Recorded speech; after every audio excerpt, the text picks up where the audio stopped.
Hello and welcome to Clearview Television News. We're reaching you live from Nigeria's capital city, Abuja. The headlines.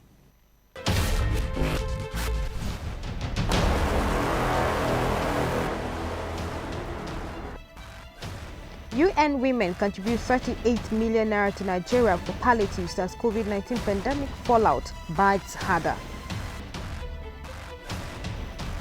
Rivers State government promises tax waivers to companies offering support to combat COVID-19 pandemic in the state. Chinese scientists working on the novel coronavirus in the United States shot dead.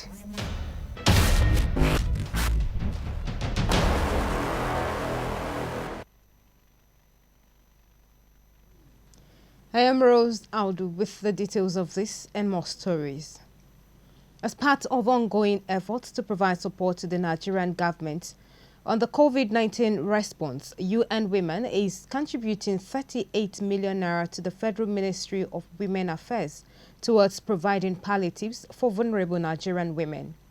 The UN Women representative to Nigeria and ECOWAS, Comfort Lamptey, presented a bank check for the amount to the Minister of Women Affairs, Dame Pauline Tallen, in Abuja. Up until now, one has always known the UN Women as the UN organization dedicated to gender equality and the empowerment of women.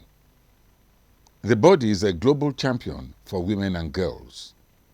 UN Women, however, shocked the world when it made a handsome contribution to the Federal Ministry of Women Affairs for vulnerable Nigerian women.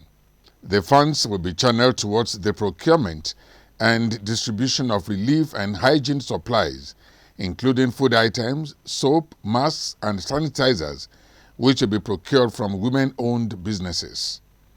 These palliative measures are targeted at reaching 12,600 vulnerable women and girls who have been worst hit by the effects of the crisis in 14 states across the 6 geopolitical zones in Nigeria. Through the oversight and supervision of the Ministry of Women Affairs, in collaboration with women's organizations and networks in the targeted states, including the Nigeria chapter of the African Women Leaders Network, AWLN, the leadership role of women will be underlined throughout this pilot partnership effort. This will be from the process of procurement of the palliatives from women-owned businesses, the identification of vulnerable households in the states in collaboration with women's organizations, to the monitoring of the distribution of the palliative materials for vulnerable women. According to Lanti, women in Nigeria make up 47.8% of sole owners of micro-enterprises and 22% of SMEs, with a high concentration in specific economic sectors such as wholesale, manufacturing, accommodation, food services, and agriculture. She is of the belief that these women-led enterprises will be heavily impacted by disruptions in supply chains and closure of markets, impacting on their ability to feed their families and be independent. UN Women, through its support to the Ministry of Women Affairs, will continue to contribute to strengthening the resilience and coping capacities of some of the most affected households, including vulnerable female-headed households, poor women with disabilities, and those affected by conflicts in the country.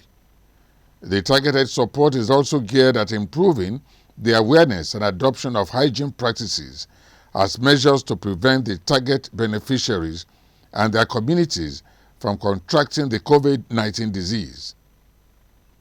The Minister of Women Affairs thanked UN Women for the gracious donation and show of support.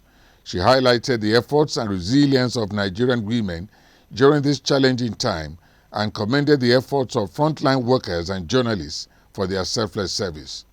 She also thanked the UN family in Nigeria. For your information, in Nigeria, UN Women's work on policies and programs, alongside a range of partners, focuses on 4 key result areas that have the potential to transform the gender equality landscape of the country, including expanding women's voice, leadership and participation, women's economic empowerment, preventing violence against women and girls, and expanding access to service and increasing women's leadership in peace, security, and humanitarian response. UN Women in Nigeria supports the revision of discriminatory laws, regulation policies, systems and practices at national and local levels, as well as the development and implementation of a gender policy within the police forces of Nigeria to enhance the protection of women and girls against sexual and gender-based violence.